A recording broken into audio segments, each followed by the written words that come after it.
So Todd Hibbler, thank you for Hi. doing this. Yeah, thanks for having me.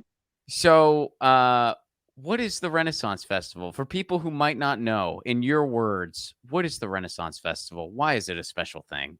So it's like centered around a tournament, a jousting tournament. It's a reenactment of a sporting event, a jousting sporting event that all these like artisans and entertainers would come, and it's in preparation for the king or queen, whoever is in charge, in the monarchy at the time. So different Renaissance fairs are different points in history, where different kings and queens came to town for a jousting tournament.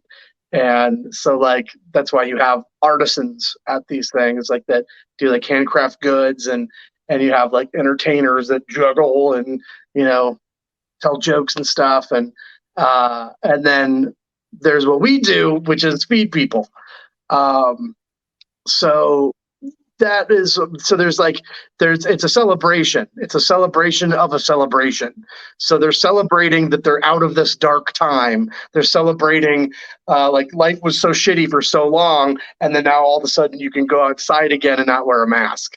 um, and you can hang out with your friends and drink and be merry and look at people and laugh at things. So it's a celebration of a celebration. It's a reenactment of a celebration of a celebration. I mean, Uh, that's a really good pitch, dude. Like so, that's like I feel like anyone who's on the fence is going to be sold now.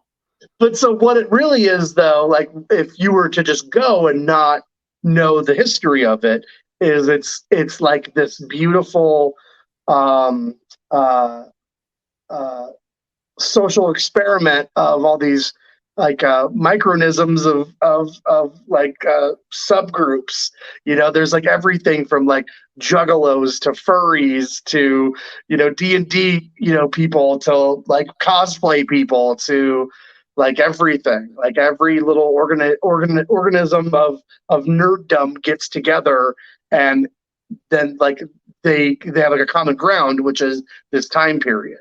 Yeah, I mean, music So nerds, history nerds, right. comedy nerds, like Exactly. It's like everything. So like it's all these different subcultures. That's the word I was looking for. Subcultures get together and form a group, like, and it's a place where people can like let their freak flags fly and be weirdos and not be judged, you so. know.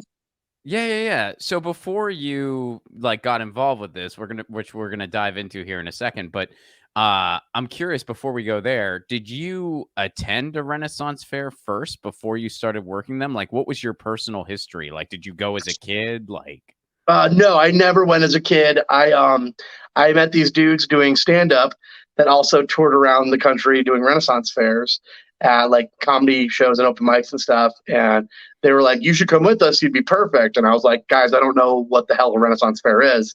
And so they were like, "Here's a couple tickets. You should come check it out."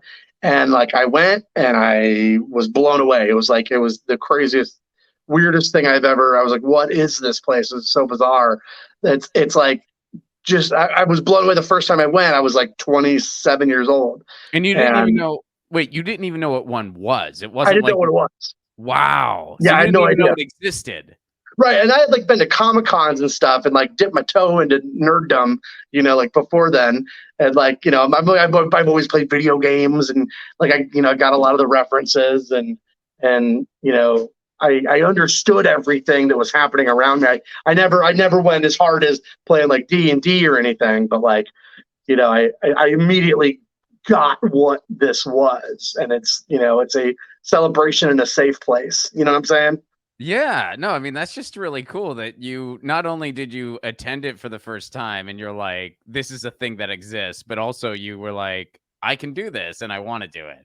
Right, right. I am the next day I started selling my shit, and I like set my life up so I could drive across the country and do it. And my first job was I was getting tomatoes thrown at my face while I was making fun of people. So I was like I was doing comedy like as people were like I was the guy in the stocks, people were throwing tomatoes at me and stuff. So that's where you started, and we're gonna go through the entire history. But before I had to ask you this. You have told me this story off mic, and if you don't want to share it, it's okay. But I'm kind of hoping you will. You'll tell it again because it's seriously like one of my favorite stories in the world. And I believe if memory serves me right, I could be misremembering. It had to do with an incident on one New Year's Eve, and you told me that that was basically the situation that kind of pushed you into I'm definitely doing this, and you sold all your stuff and left your apartment in Scottsdale, Arizona, and Uh, joined the Ren Fair. Do you remember what I'm talking about? And is it cool if we share that story? Because I does love that it. have to, man, does it have to do with whiskey? It has to do with a toilet and Oh, okay. I was dating a girl. Okay, yes, I was yes, dating. Yeah, this is a great story. I love this I story. was dating a girl at the time, and it was like a New Year's Eve, and we had gone out, and like I was like hanging out with all of her friends, and I didn't really know very many people, and so I like drank too much. And is this the story you're talking about? Yes. Okay, so I woke up in the middle of the night because I had to go to the bathroom, and so I like woke up and I went to use the restroom, and like when you're like super drunk and you don't want to like stand to pee, you like sit down. So like I was like too drunk to stand and pee, so I was like I'm gonna sit down, and I sat down too hard, and I fell through her toilet, her porcelain toilet. And she lived on the third story apartment, and water just started like spraying. And I was like, no, and like this is like how I woke up. You know what I mean? By like toilet water in my face. And so I'm like trying to stop it. And there was no like shut off valve to her toilet to like turn the water off.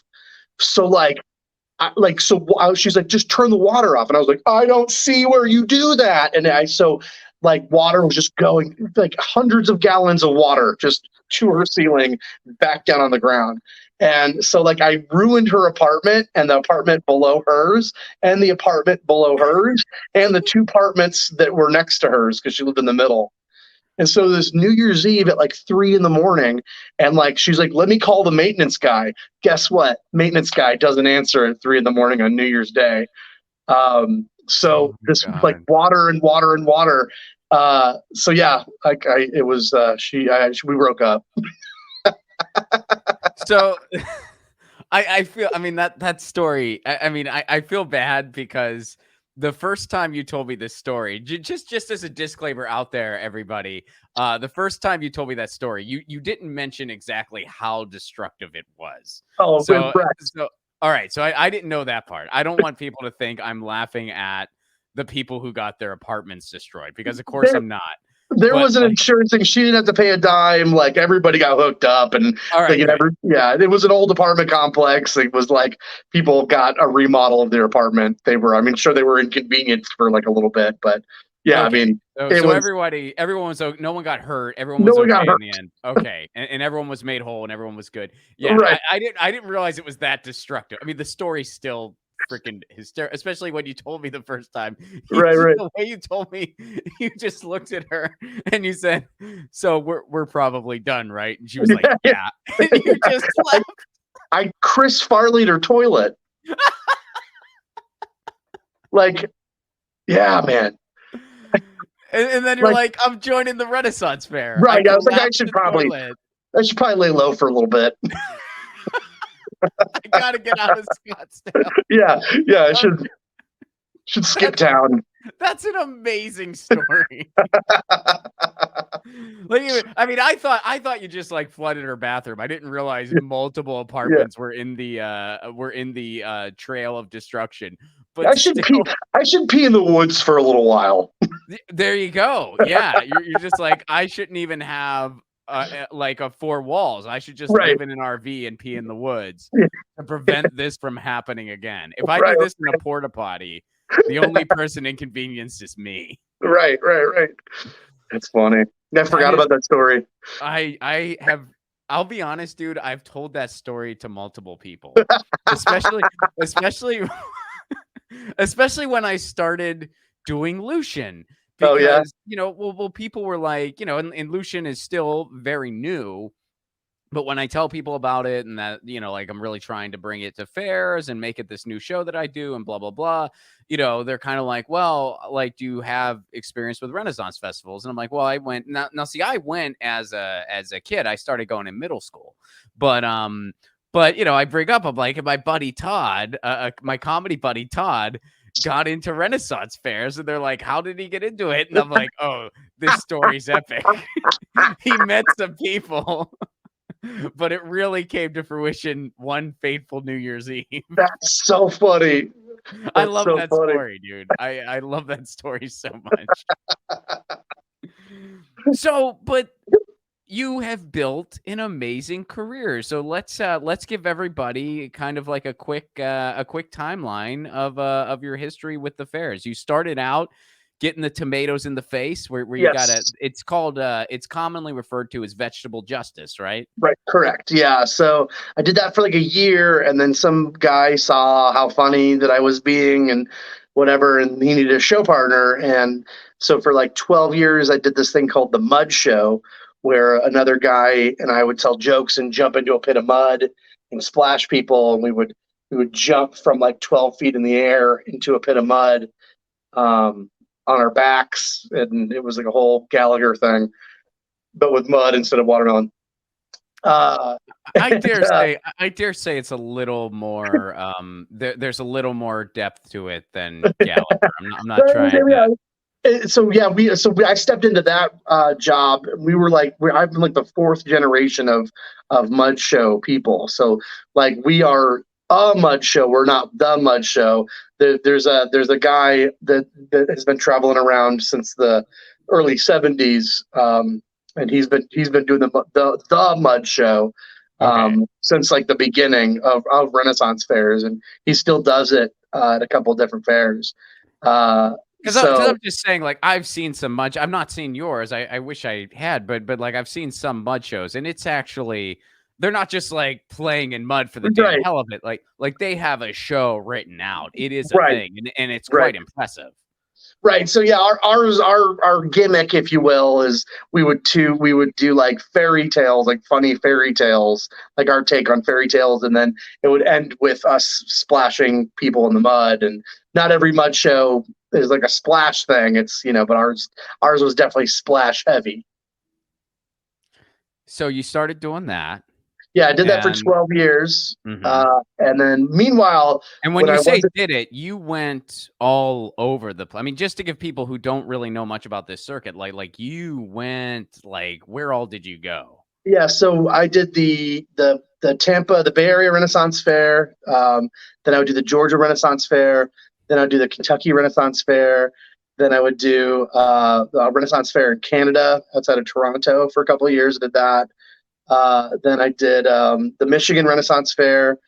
And then when I wasn't doing the Mud Show, I was working for a joust company called the Jousters, and I would sell little flags on a stick for people that were waiting to see the joust. Like I was the comic relief, the kind of like the when you go to like a game show, like the warm up guy. Yeah. Like I was like a warm up guy for the joust. And weren't you technically a squire? Isn't that? I'd squired for the joust a couple times, but the pennant job was where the real money is. Oh, okay. Why is that, dude? That's like I was able to entertain. I got to like that was a really cool job because I got to like literally talk to every single person that paid for a ticket to come to the fair today. You know what I mean? Like because everybody watches the joust. Everybody at Right. least watches one joust. So I got to like talk to every single person, and it like gave me like this is gonna sound weird, but it gave me like a small amount of fame in like the places that I would do it, because I would talk to so many people. Like I'd get recognized at the grocery store or a bar or something. And Oh, you know, that's so cool. Yeah, because yeah, I that's mean, pretty neat. you're in the town for sometimes like up to like 6 to 8 weeks, right? So Right. it's like Yeah. you kind of, I mean, you get a routine inevitably. Oh, definitely. Yeah. I had like a solid like, you know, 15, 20 minutes of stuff that I would like a Rolodex through if, things were going. I was basically doing stand up for the joust, you Right, right, know. right. Right, but I mean, like, when you're in a place for so long, it's like you have I meant like a daily routine, like, "Oh, I'm Oh gonna go yeah, to this grocery store and I'm gonna go." So right, you would, like, see people that attended those fairs and they were like, right. "You're the pennant guy." You're the guy. Yeah, yeah. I would go by the name Tuggy von Schmeckel, which Schmeckel Perfect. means tiny penis in Yiddish. Yeah. Yeah. So That's uh, that's awesome. that was my mud show name and my pennant selling guy's name. Did you ever get any complaints?